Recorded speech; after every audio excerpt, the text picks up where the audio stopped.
Welcome to Electrified. It's your host, Dylan Loomis. Quick shout out to my newest patron, Michael VBF.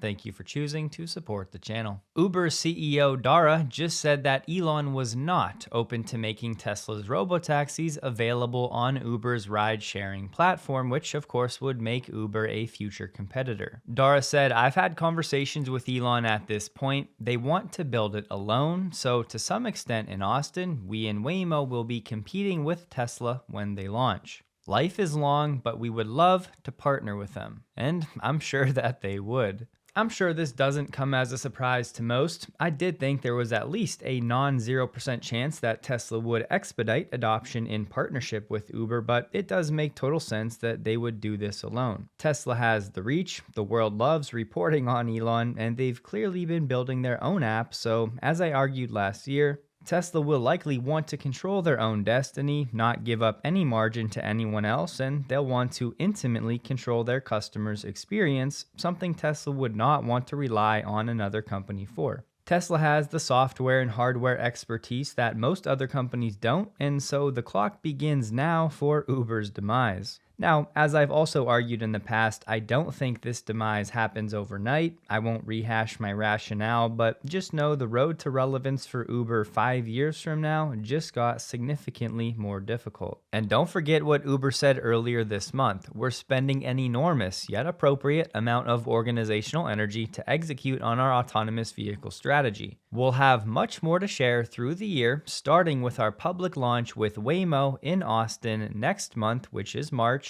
and Atlanta this summer. So hopefully we're only a few months away from this showdown between both Waymo and Tesla operating robotaxis in Austin, but Waymo doing it in partnership with Uber. I'm thinking a trip to Austin once Tesla goes live would make a lot of sense. The General Services Administration, which is a federal agency, you can just think of them like a property management company for the government. They control some of the real estate purchasing, and they also manage part of the government's fleet. This agency is now getting ready to remove EV chargers from all federal properties nationwide. The estimate is they'll be decommissioning about 8,000 plugs, and the reason being they're not mission critical to the current administration. Not only that, but this agency will also offload any EVs purchased under the Biden administration. At least part of the reasoning for this latter point is that the number of federal workers is going to be significantly less than it was a few months back.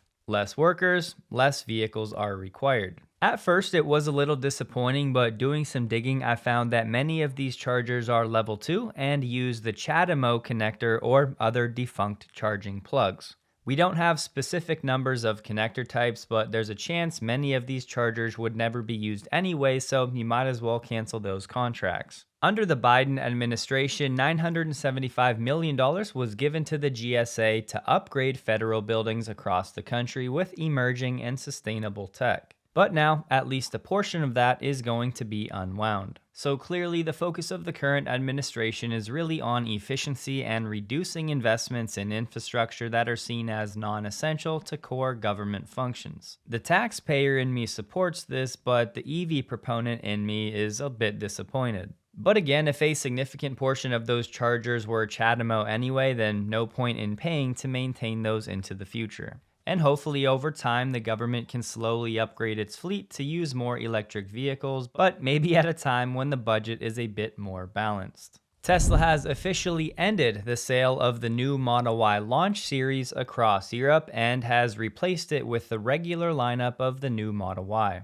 In many countries, it's now back to the rear-wheel drive as the base, the long-range rear-wheel drive, and then the long-range all-wheel drive. I looked at the pricing from a few different countries, and as far as I can tell, there really is not that much of a change for the new Model Y compared to the outgoing. In Germany, the entry model pricing stayed the same. The long-range rear-wheel drive saw a jump of about €1,000, and the long-range all-wheel drive saw a decrease of about €2,000, again compared to the outgoing model. And I saw something similar to this for most European countries. The first deliveries of these non-launch edition Model Ys are expected in May or June. Still no change in North America, and my guess for why the launch series was so brief across Europe is because FSD is not nearly as valuable in that region. Most consumers over there have very little interest in paying for FSD upfront because they don't have access to most of those features and no real clarity on when that will be rolled out across Europe. This one felt like it should be a skit for SNL, but we had a high-level Japanese group, including a former prime minister, that drew up plans for Tesla to invest in Nissan. You know, the company that has been swiftly approaching the grave for the better part of a year. The Financial Times said this proposal was led by former Tesla board member Hiro Mizuno. However, Hiro said, "I have absolutely no involvement in what's reported in this article and am unaware of any such moves by the Japanese government." The group was hopeful Tesla would become a strategic investor since they believe Tesla would be keen to acquire Nissan's plants in the US. The factories would help Tesla boost domestic manufacturing in response to Trump's tariffs. And if you know anything about Tesla, it's impossible to read stuff like this without thinking, what in the world are these people thinking? First of all, Tesla does not import any cars that it sells in the United States. Second of all, Tesla still has unused capacity at its current factories in the United States. And third, most of Tesla's future manufacturing will use a new revolutionary unboxed method, so there is zero reason why Tesla would want Nissan's outdated factories. Maybe somebody at the Financial Times had an expiring call option on Nissan stock, and if so, maybe this worked as Nissan was up over 5% on this news, which may have been completely fake. Replying to this news, Elon said, "The Tesla factory is the product. The Cybercab production line is like nothing else in the automotive industry." Which means, yes, that line is already in existence to some degree, and there's a chance when Tesla rolls out unsupervised later this year in Austin, part of that fleet is the Cybercab, not just the Model Y or the Model 3. So even if Hiro and the Japanese government were not behind this proposed plan, we already know that Nissan has been in desperation mode now for months. So for what it's worth, I'd put the chances of any deal between Tesla and Nissan at precisely 0%. Top Gear just put out a pretty stellar review of the new Model Y, and I've been watching all the videos and posts that I've seen on the topic, and most people have been very impressed with the updates. And like we predicted, many of the updates you can't really experience until you're in the vehicle and driving it. They said the new Model Y is night and day better than the old one and genuinely feels like a different car when it comes to the driving experience.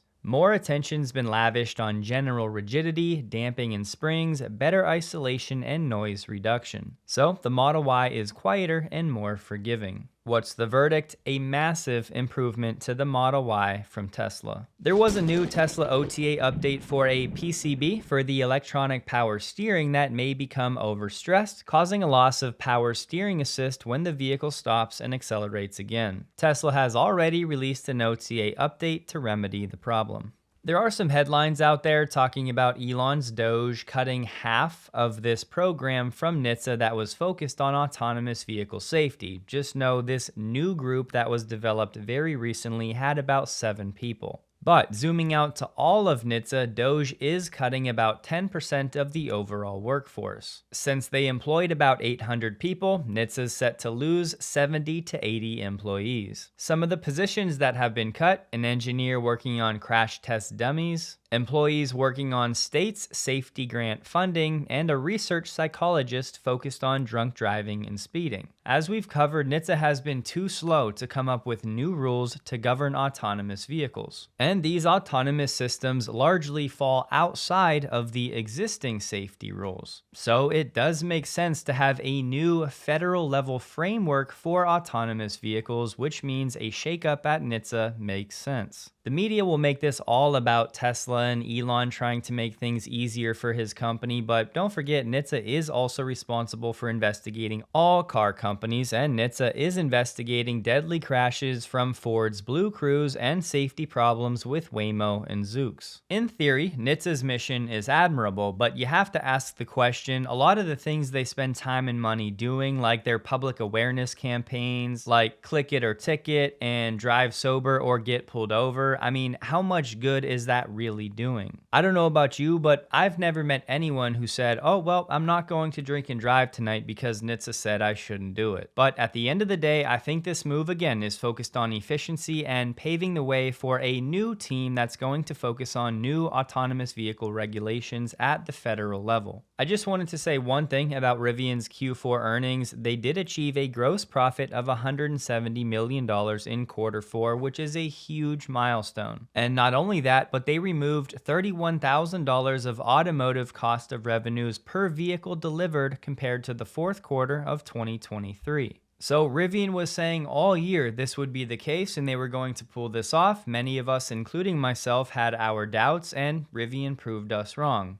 However, total revenues from the sale of regulatory credits were $299 million for the quarter, which was a huge spike given that for all of 2024, they only did $325 million in reg credit sales. So my point, without that huge spike in reg credit sales, Rivian would not yet be gross profitable. For the year, Rivian delivered over 51,500 vehicles, and their outlook for 2025 wasn't great. The vehicle deliveries are expected to be between 46,000 and 51,000, and they expect to achieve a modest gross profit for 2025. All in all though, for Rivian, given where they started 2024, it was a very impressive year from an efficiency standpoint, so congratulations to Rivian. Hopefully they can keep that up. If you go to the Department of Energy website and look for station counts by state and fuel type, scrolling down, you'll see across the US, we now have over 71,000 charging locations with over 200,000 ports. 782 of which are level 1, over 147,000 are level 2, and over 51,000 are DC fast charging. So we're finally over 200,000 public EV charging ports, which I think is a nice accomplishment. And to compare, if you assume nationwide there are roughly 150,000 gas stations, and we'll call it 6 pumps per station, that would be about 900,000 gas pumps. And given home charging, we don't need public EV chargers to be on par with gas stations right away, but we're slowly getting closer to that number than I think most of the public is aware of. Another way of remembering this, for every 4.5 gas pumps, there's 1 public EV charger. Tesla stock actually held up reasonably well today, given that the Nasdaq was down 2.2%. Tesla finished at $337.80, down 4.68%. It was an average volume day, almost right on the nose. It was a tough day from an economic perspective. US business activity slowed down. The U of M sentiment index dropped to its lowest reading in over a year. There's still uncertainty about how Trump's tariffs will impact the economy and inflation. Existing home sales in the US were down more than expected, and some companies like Walmart put out lower than expected forecasts. Hope you guys have a wonderful and a safe weekend. Please like the video if you did. You can find me on X linked below,